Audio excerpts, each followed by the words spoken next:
industrial accidents, ancient solving poisoners, crime, poison chemical prevention. spills. This is Toxic History. I'm going to introduce Dr. Marlis Gnirke, who is a first-year fellow in medical toxicology at the NYU Bellevue, New York City Poison Center. She loves animals and all intersections of toxicology with the animal world. If she had to pick one animal to be in her next life, it would be a sea lion. So the topic of domoic acid poisoning is near and dear to her heart and brain. And with that, please take it away. Thank you for that introduction, Adam. Last year, my co-fellow Josh Bloom gave a toxic history presentation entitled Birds, Brains, and Berry Berry. So I will be continuing the Bellevue tradition, and we'll also be talking about birds and brains, but as they relate to a different toxin. So let's begin. It's August 1961. East German authorities have just closed the border between East and West Berlin and started construction on the Berlin Wall. In a small coastal town just south of Santa Cruz, something dramatic was also about to happen. In the words of the local newspaper, residents were awakened about 3 a.m. today by the rain of birds slamming against their homes. Dead and stunned seabirds littered the streets and roads in the foggy early dawn. Startled by the invasion, residents rushed out onto their lawns with flashlights, then rushed back inside as the birds flew towards their light. When the light of day made the area visible, residents found the streets covered with birds. The birds disgorged bits of fish and fish skeletons over the streets and lawns and housetops, leaving an overpowering fishy stench. Here we see the deputy sheriff amongst floundering birds and regurgitated anchovies, trying to solve the mystery. The best explanation for this disturbing event at the time was offered by a local museum zoologist, who suggested that the birds got confused and lost in the fog and headed towards the light of the town. The Bay Area is known for impressive fog. San Francisco has even named theirs Carl. But still, fog rolls in all the time, and this bird invasion was very out of the ordinary. Was it something else? Something more sinister? Just a few miles inland of the attack, Alfred Hitchcock had a residence in the Santa Cruz Mountains. And a few days after the initial article detailing the seabird invasion, the Santa Cruz Sentinel reported that Hitchcock called to request a copy of the paper to be mailed to him in Hollywood, where he was preparing an upcoming film, The Birds. For those who haven't seen it, The Birds is a natural horror thriller film depicting a series of sudden and unexplained violent bird attacks on the residents of Bodega Bay, California, over the course of a few days.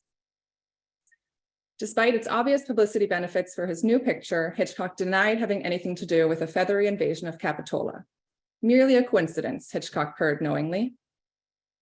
2 years later, The Birds was released. It received mixed reviews. Many of the negative reviews criticized the lack of explanation for the attack.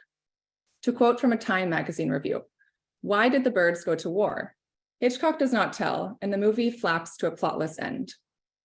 Whether the lack of a clear explanation is a cinematographic pro or con is up for debate, but it certainly mirrored the unsettling reality. What had happened in Capitola and why? Fast forward to 1987 and northeast to Canada. On November 22nd, 2 patients in New Brunswick were hospitalized with gastroenteritis and confusion. Just 2 days later, health authorities in Montreal received reports of 2 similar cases. Careful history taking revealed that all of these patients had consumed mussels within the last day. Blue mussels from Prince Edward Island specifically. One of the first considerations was paralytic shellfish poisoning, which was known to occur in the region. The way they tested for this was a mouse bioassay, performed by injecting mussel extract into mice intraperitoneally and seeing whether mice live or die. Mice injected with mussel extract from mussels associated with these new cases did die, but before they did, they exhibited some unusual symptoms. They began involuntarily scratching their shoulders with their hind legs, followed by progressively uncoordinated movements until they fell over and died. Mussel distribution from the island was halted, and advisories were sent out not to consume mussels that had been recently distributed. Eventually, the entire Northeast shellfish industry was shut down. So something was clearly wrong with these mussels, but what? First, chemists tested for everything they could think of: other marine toxins, heavy metals, pesticides. Once they had ruled out everything they could think of, they had to identify the unknown. Just 107 hours later, they had an answer. Using various fractionation techniques and spectroscopy analyses, they whittled away at the chemical identity of this mystery toxin.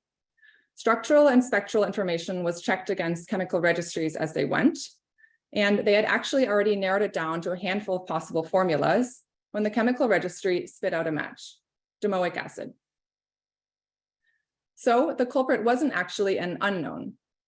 It had been originally isolated 30 years earlier by Japanese scientists in Osaka. Scientists were interested in the chemical constituents of a native red algae called Chondria armata due to historical use by local inhabitants as an anti-helminthic agent. They found that the chemical properties of this seaweed extract were reminiscent of those of another red algae, Digenea simplex, isolated a few years earlier. This other extract was named canic acid, which translates to monster of the sea in Japanese. The structure of the new compound was identified and named domoic acid after the Japanese name for the seaweed, domoi.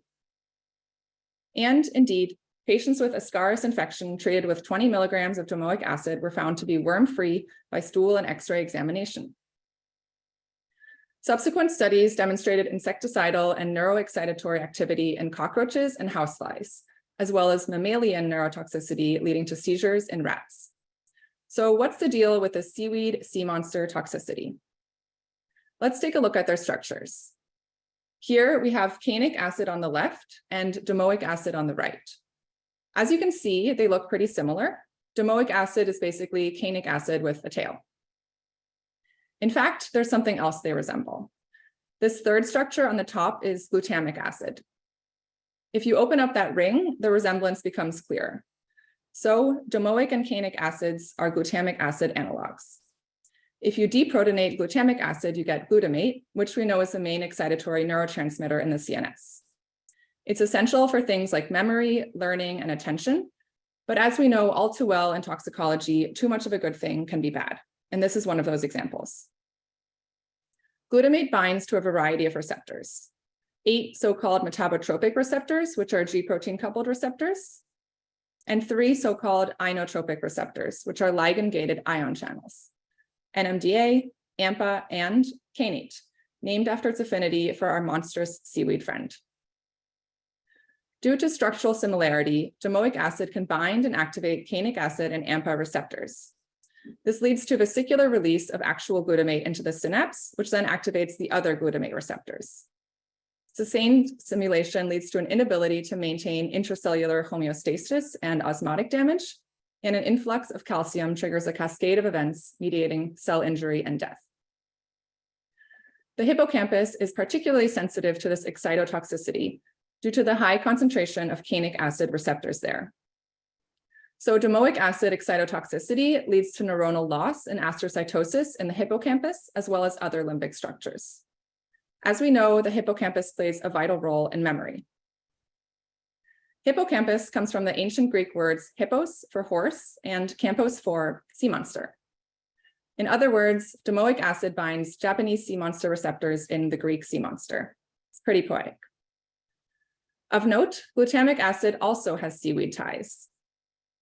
A few decades earlier in 1908, a Japanese scientist was searching for the substance that made dashi, a seaweed containing Japanese broth, so pleasantly savory. He isolated glutamic acid as the substance giving that taste, now known as umami.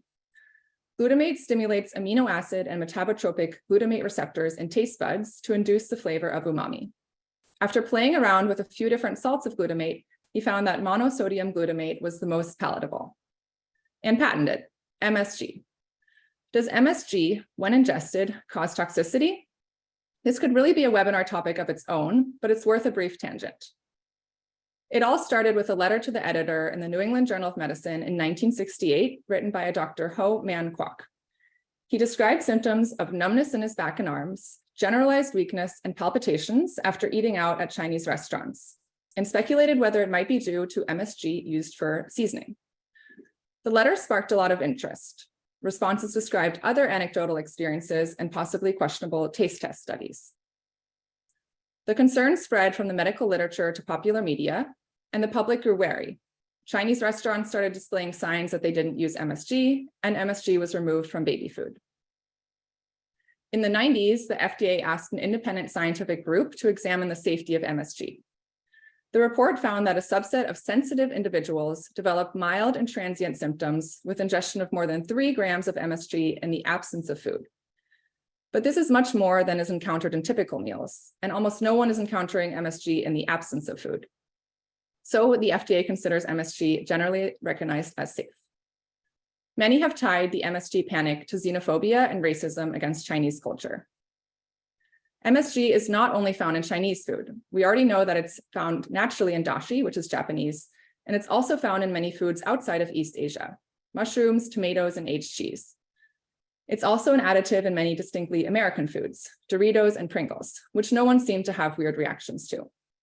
The controversy took a strange twist when someone came forward admitting that the original letter to the editor had been written as a hoax, but then came out that that admission may have also been a hoax. It's all very bizarre.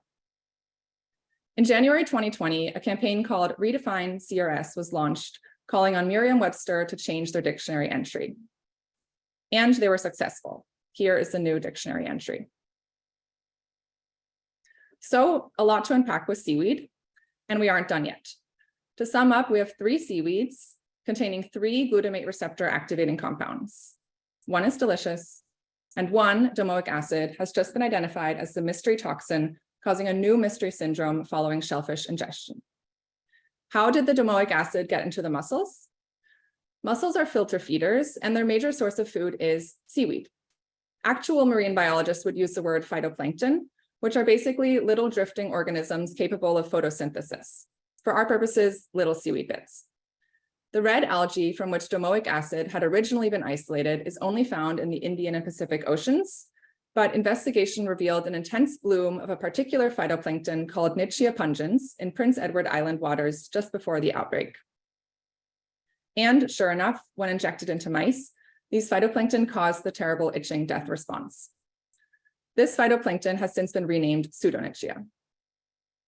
When it was all said and done, 107 patients met the newly established case definition of domoic acid poisoning: GI symptoms within 24 hours of eating a mussel, or confusion, loss of memory, disorientation, seizures, or coma within 48 hours of eating mussels. Almost a quarter reported loss of memory, predominantly short-term. This last symptom gave rise to a new name for this poisoning, amnestic shellfish poisoning. Some other unsettling symptoms reported in the most critically ill patients included coma, mutism, seizures, purposeless chewing and grimacing, hiccups, emotional lability with uncontrolled crying or aggression, and profuse secretions.